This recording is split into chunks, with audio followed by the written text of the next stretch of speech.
Hey everyone! Aujourd'hui, j'ai 5 astuces pour travailler ta prononciation. Allez, let's go. The first one, c'est de regarder la bouche des gens natifs quand ils parlent. Mets une vidéo et regarde comment ils bougent leur bouche, tout simplement. C'est bien que si je dis le mot regarder en français, avec des sons français, je vais avoir une bouche qui se forme différemment que si je dis regarder avec des sons américains. Je m'en souviens d'être en Italie et de voir de loin quelqu'un parler et je l'entendais pas, mais je voyais avec sa bouche qu'il était français.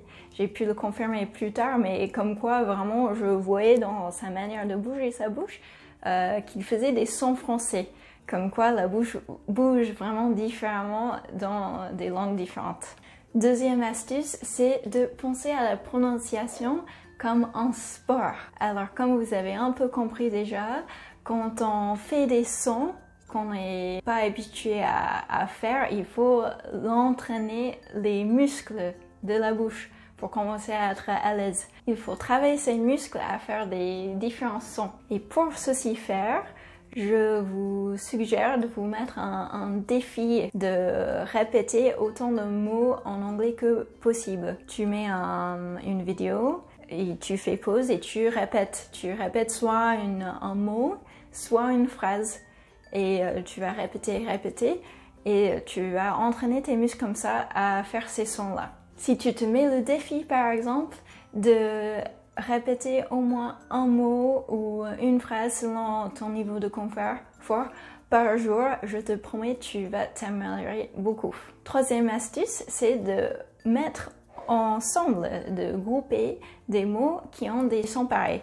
Donc par exemple, on peut avoir how, now, allow, mouth, tous ces sons-là sont pareils et si on peut grouper ces mots dans nos têtes, ça fait que on va beaucoup plus facilement pouvoir reproduire le son après. Quatrième astuce, c'est quelque chose que tu peux utiliser avec des plus gros mots qui sont plus difficiles à prononcer. Peut-être qu'il y a la langue qui commence à s'enrouler, on n'y arrive pas.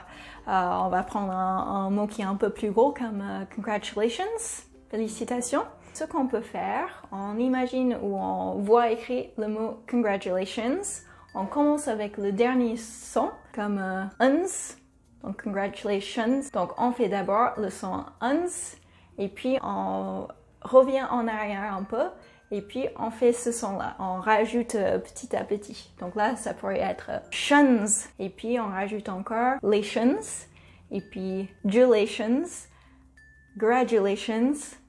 Congratulations. À chaque fois, on fait l'étape, on rajoute, on répète jusqu'à ce qu'on soit à l'aise et puis on arrive à faire le mot complet. Cinquième astuce, c'est plutôt un mot d'encouragement, c'est de reconnaître que la prononciation, c'est beaucoup plus important que l'accent. L'accent, parmi les anglophones, on a l'accent australien, l'accent de l'Angleterre, des États-Unis, en Inde, etc. Et tous ces accents-là, ça peut vous donner une idée de où culturellement on a été influencé, mais on s'en fiche un peu. Tant qu'on peut te comprendre, c'est quand même ça le but. Donc ne vous inquiétez pas, l'idée c'est juste d'être compris. Et en faisant ces astuces-là, vous allez y arriver. Allez, je vous encourage d'essayer avec mes prochaines vidéos. Regardez la bouche, répétez, etc. Bon courage!